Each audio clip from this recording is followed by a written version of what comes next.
जादू के हवाले से वीडियो हम रिकॉर्ड कर रहे थे तो ख्याल आया कि जादू के पलटने के हवाले से भी एक वीडियो बना दी जाए। जादू पलटना इस दौर में इंतहाई ज़रूरी है। आप सोच रहे होंगे कि जादू की पलट क्यों ज़रूरी है।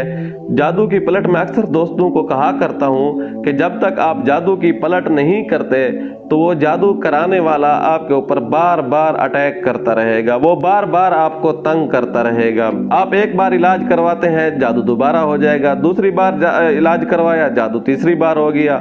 और ये अक्सर तौर पर बाज़ दफ़ा होता है जब बंदा इंसान का दुश्मन बन जाता है, हसद की इंतहा पर पहुंच जाता है, तो फिर वो किसी किस्म की चीज़ को, किसी किस्म की मुरव्वत को, किसी किस्म के रिश्ते नातों को, हर किस्म के भूल जाता है। जिसने एक मर्तबा जादू करा लिया है वो दोबारा भी करवा सकता है, वो तीसरी बार भी करवा सकता है। तो आप कब तक अपना इस तरह इलाज करवाते रहें।